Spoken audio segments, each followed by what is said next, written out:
Before I start this video, I need to let you know that I have COVID and my voice is more messed up than usual. So that's why I sound absolutely horrible in this video.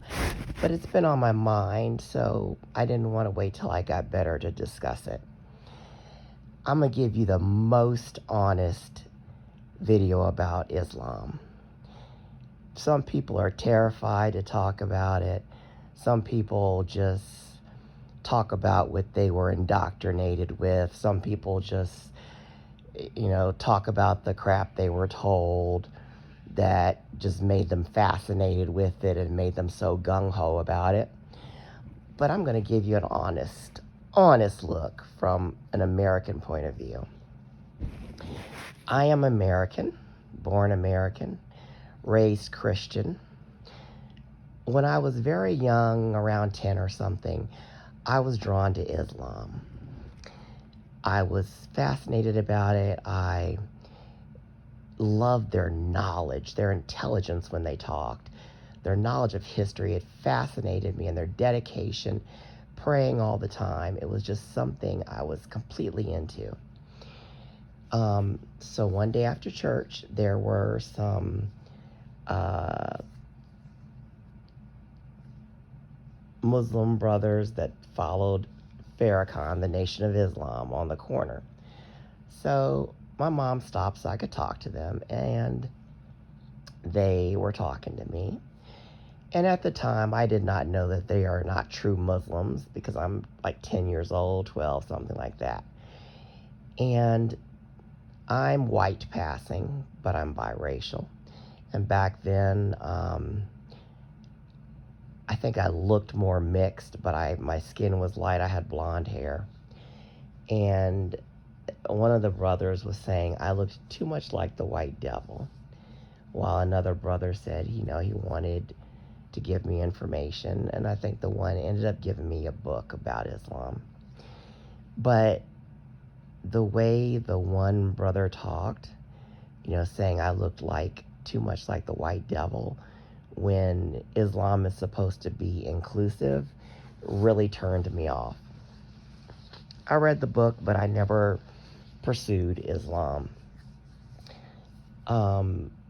Many years later now, a friend of mine that I had dated briefly in high school, it really wasn't dating,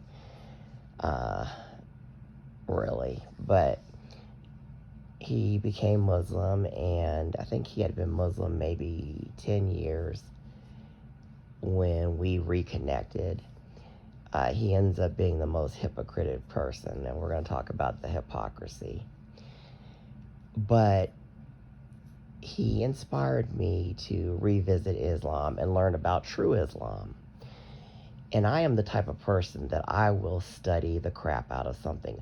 I will be more of an expert than the expert is on an issue sometimes. So I studied Islam very carefully before I took my Shahada. I tried to put out the stuff out of my mind that was bothering me and that I knew was wrong, because I loved majority of the stuff that I saw. I love the prayer constantly. I love the community. Just the focus on God, the community, the helping people, the, women not being slutty, covering themselves, to be respectful. I really love that, and I wanted that. Found out Islam is completely different. Well, first of all, Westerners are just told the worst of the worst.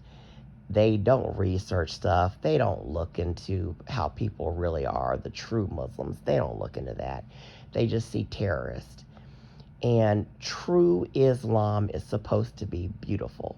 It's supposed to be absolutely beautiful. Women are supposed to have rights. Back in the time of Muhammad, even though there was a lot of crap given to women, they had their own property. Muhammad's wife She was a business owner. She had her own money, everything. They are supposed to be respected.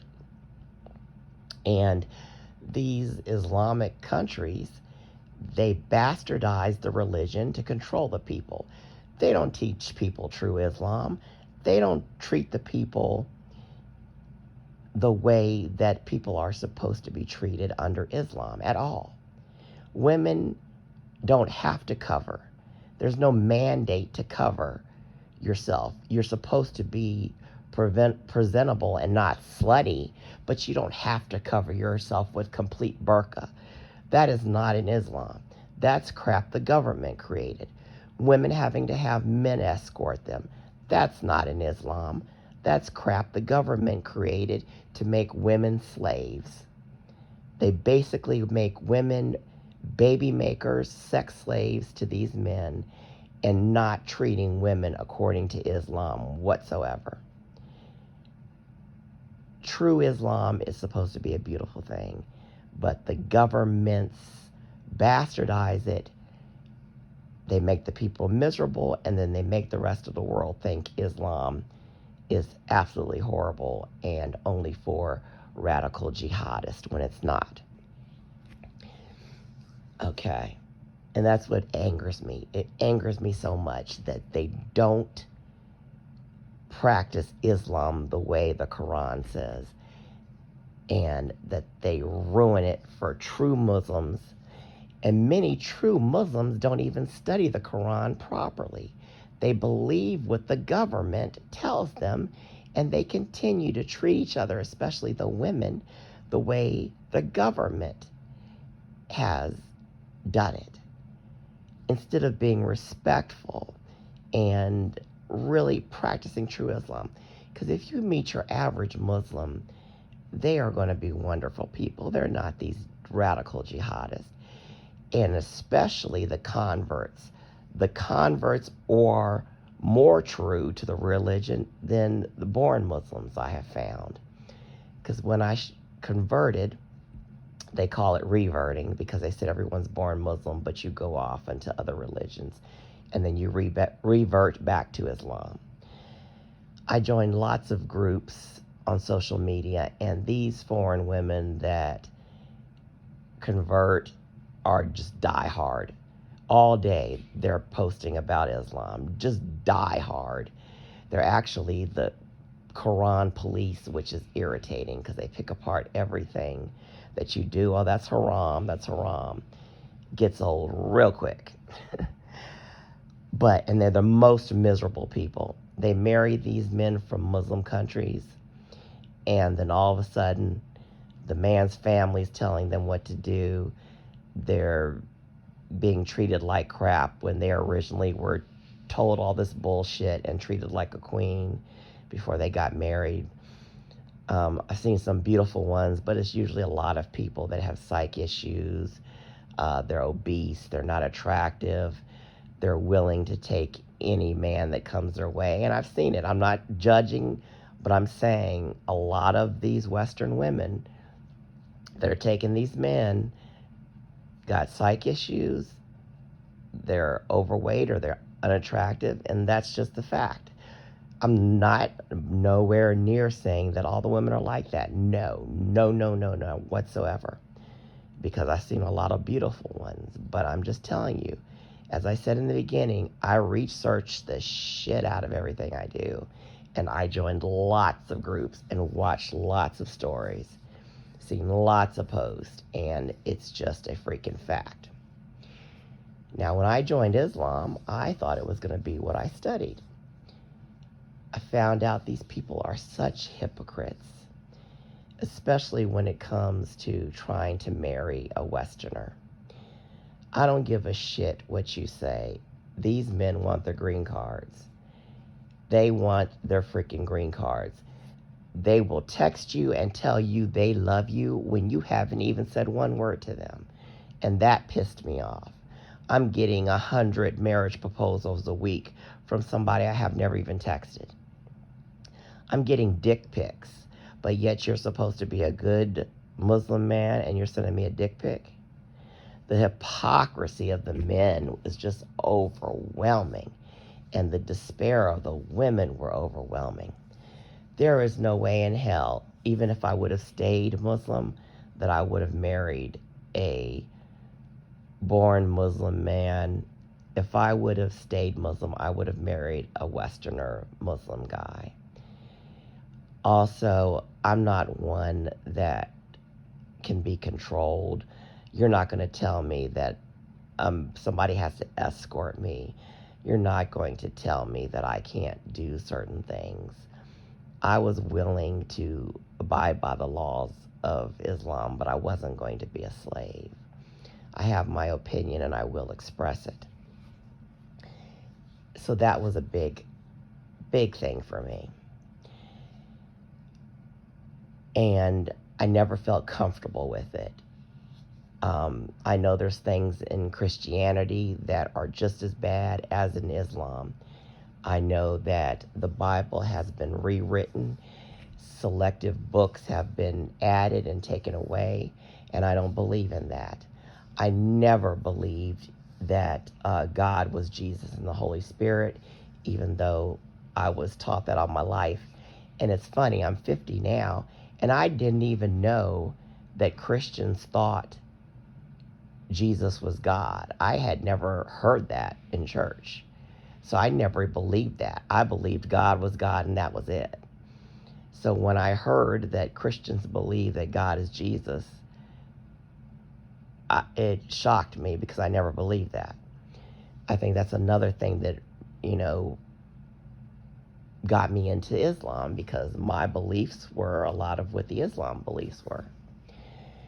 But I never felt comfortable. I never felt supported, because all I was hearing was all of this bad stuff about Muslim men, how miserable the women are, how terrible they're treated. All I was getting is these dick pics and marriage proposals. I wasn't getting actual support and good feedback about the religion and seeing really good people practicing it. It was just so much hypocrisy, especially when you're trying to join the community on something like Facebook. Also, there's no masjid in my area. And it would take an hour and a half for me to get to the mosque.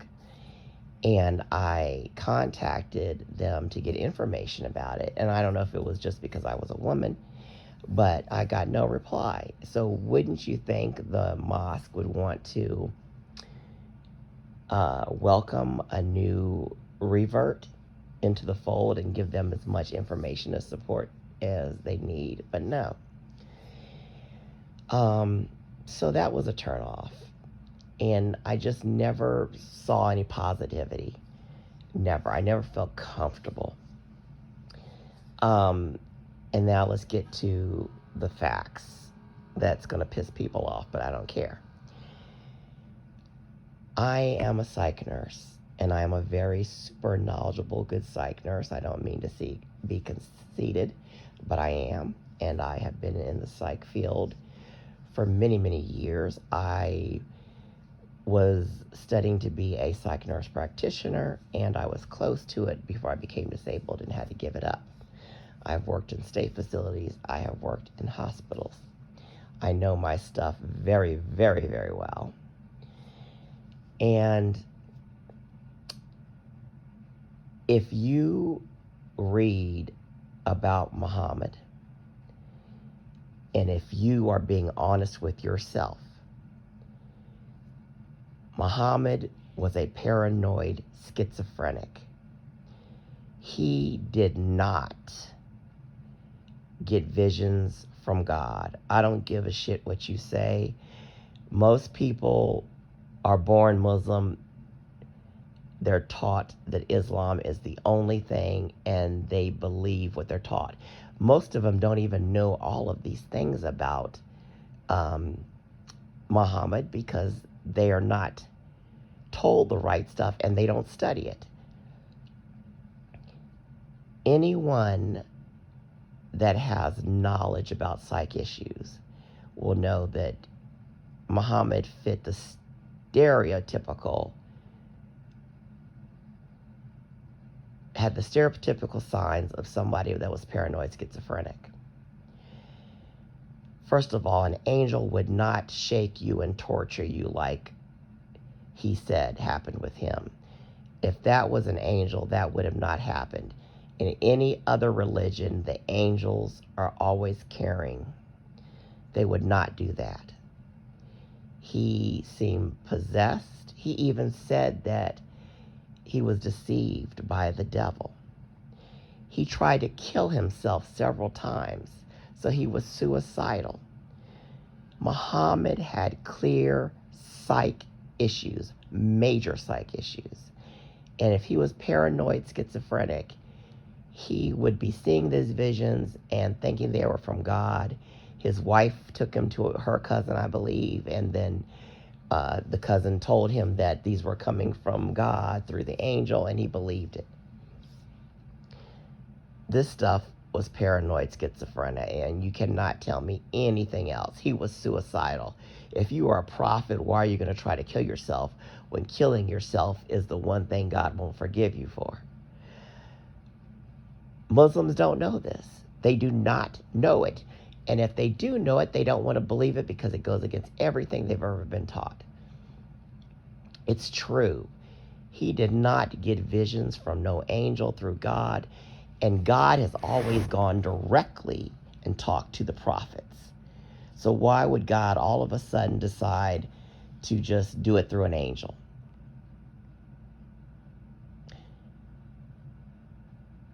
So that's another thing I could not get past. I could not get past that. I tried. But the main thing that turned me off from Islam was Aisha. You can't defend what he did, having sex with a girl, being a pedophile. You can't. I don't even care if it was back in that time when the lifespan was little. They knew it was wrong to have sex with a child, and he knew it. And all of his revelations, just like Aisha herself said, happened when it needed to be convenient for him. You know, when someone would complain to him, he would happen to have a revelation. When he was caught having more wives than he was supposed to, he just happened to have a revelation about it. So even Aisha herself said his revelations were out of convenience to him. So that's a false prophet. That is a false prophet. Having revelations that are convenient to you, being a pedophile, and having paranoid schizophrenia is not a prophet to me. I don't care how mad you people get. Research. Use your brain. Don't believe what you are told. Research it.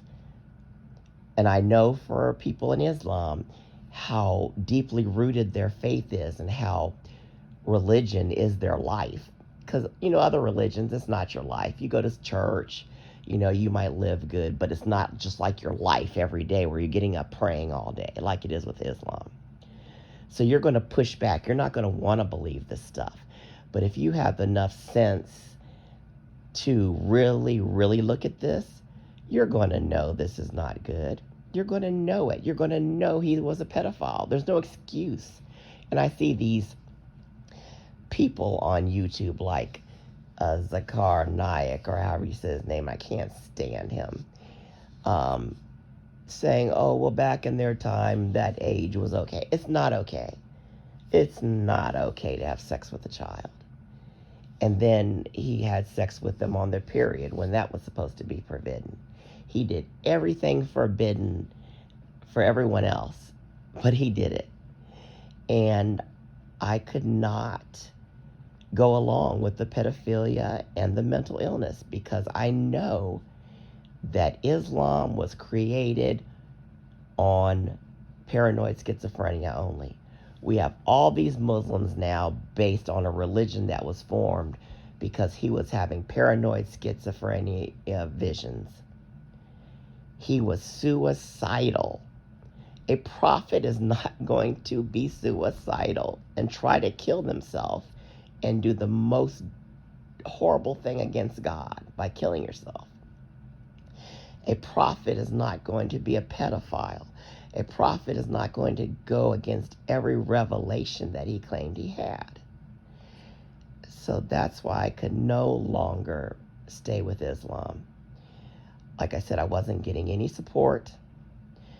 I was hearing these horrible stories constantly from the women that were miserable, getting dick pics, getting marriage proposals, not getting any type of support or knowledge, and then knowing in my heart that Muhammad was paranoid, schizophrenic, pedophile.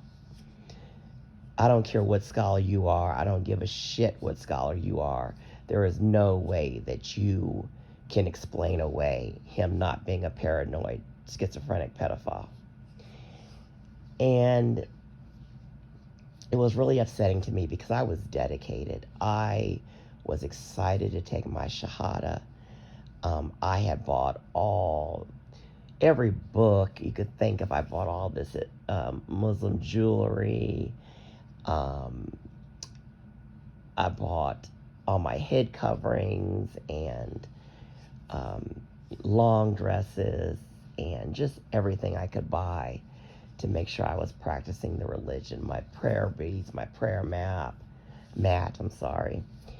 just everything, because I wanted to be so dedicated, because I was so happy to finally, be a part of what I was drawn to.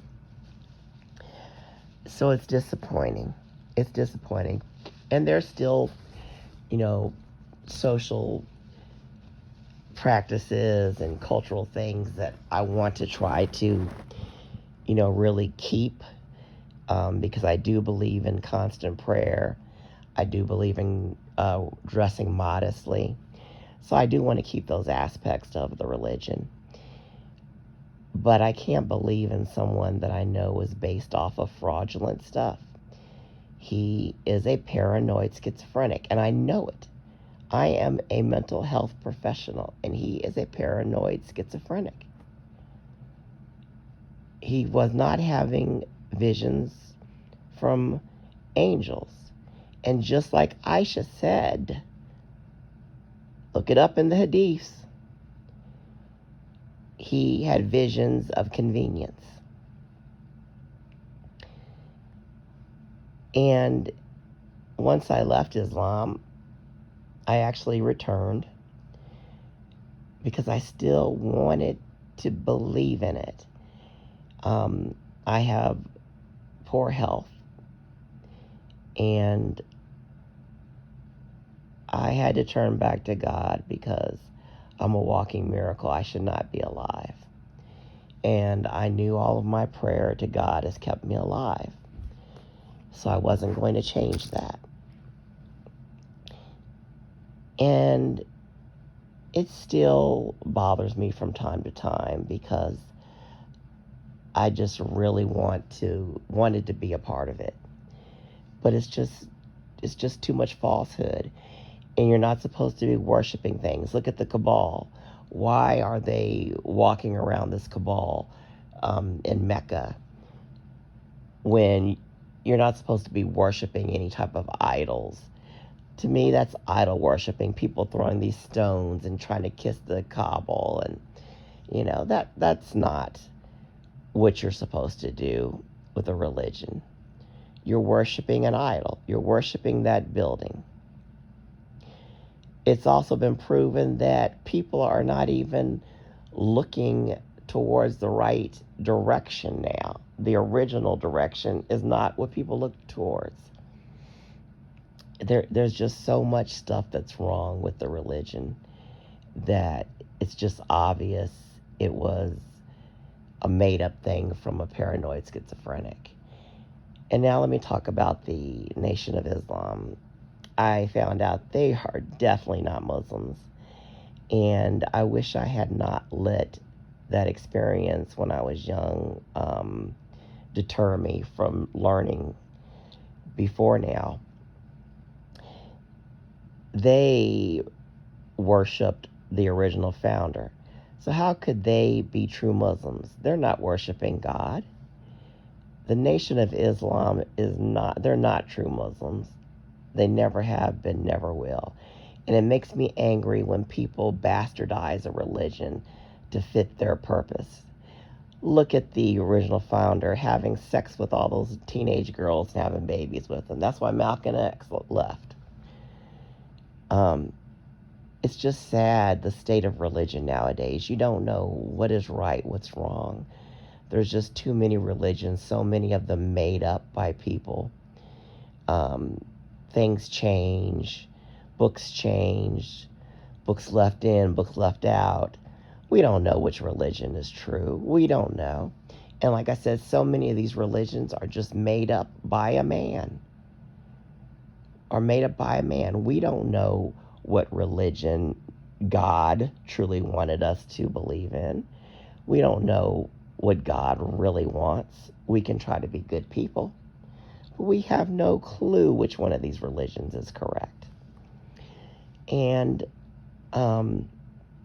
like I said, I really wanted to be a part of Islam, and a part of me still does. And I wish I could reconcile it. I wish that I could turn a blind eye, but I'm not a hypocrite. I have got to believe in God because God gives me strength to get through all of my health issues. I'm a walking miracle. I should be dead, but I have been blessed. Even though I'm suffering, I have been blessed to still be alive. And I've got to thank God for that. And I can't knowingly be a part of a religion that I know is false. Muhammad is a false prophet. Like I said, most Muslims are not taught everything Muhammad did. They are just taught what the imam wants them to know and what the government wants them to know, and they don't research. And most people don't know about mental health. They don't know that he had every freaking symptom of a paranoid schizophrenic. They don't know this. They blow off him trying to kill himself. There has never been one of these scholars that has been able to suitably explain Muhammad wanting to kill himself, Muhammad being aggressively shaken by a so-called angel, and Muhammad being a pedophile. I've never, not even by the so-called best scholars, heard a good reason for this. And it's sad because it's a huge religion based on false premises. And like I said, especially the reverts are so dedicated. And I've seen so many videos and things of, just how close the community is, especially during Ramadan. And I just wanted to be a part of that so bad. Like I said, I just believe in the constant prayer. I believe in the modesty. I believe in the close-knit family, the respect. There's just so much I love about Islam. I love the cultural, I love the practices, but I can't get behind the false prophet. So I still have this constant conflict in me because I want to be a part of the culture, but I can't be a part of the religion. So I just wanted to give an honest view from an American point of view, from someone that has studied the hell out of Islam. I have studied what scholars said, and I have studied what opponents said, and I have studied the hell out of it. And like I said, knowing from a psych background, he was paranoid schizophrenic. Muhammad was paranoid schizophrenic. He was suicidal. He was not having visions from an angel. He was having schizophrenic visions. So this religion was brought forth off of schizophrenic visions. There's just no way to sugarcoat it. He was a pedophile. He made up prophecies and laws according to what suited him. And it was based on just a false religion. And then to top it off, all these Islamic countries bastardized the religion to control the people and make the women slaves. If they practiced true Islam according to what it says, women would not be treated like they were. It would be a good society, and the rest of the world wouldn't think that all Muslims are terrorists. So it's sad. It's really sad. But, I never hear, well, I do hear some people, talk about it, the apologetics and stuff. But I wanted you to hear this from a woman, a Western woman, about the experience. And I wanted to be honest, because there are some Western people that have videos out, and they are just so gung-ho like I was to be a part of the religion. And you can tell they never really studied. They just learned what they learned in their mosque or what other women told them. They're probably doing what I did originally, trying to block out the pedophilia and all that crap. But I never hear women really talk the truth about Islam. So I had to give my 2 cents worth. But anyway, that's it. I know there's more I could think about, but this COVID's kicking my butt. And I will make another video if I can think about other things, because I know there was a lot I had to say about this, and I'm sure there's more, but it's already way over the time, and it's going to take me forever to upload it. But I'll talk about it more if I can think about it. And like I said, I'm sad because I wanted to be a part of it, but I just can't be a hypocrite. I just cannot be a hypocrite. And I hope these women will start researching this religion before they start joining it and marrying these men from these other countries that are going to end up treating them like shit. Because I've just heard from hundreds and hundreds that are like that, and it's not good. It's really not good. So before you join a religion, use your brain and really study it from all sides. Don't just jump into it because it's something you're interested in. Make sure you know what you're getting into. So that's it, guys. I hope you enjoyed this video. Please check out my other videos. I am raw. I am hardcore. I am open. I am honest. I say stuff that people are scared to say or won't admit. But I don't care what people think. I am open and honest. So thanks so much, guys. And I hope you have a wonderful day. Also, please hit that like button and that subscribe button.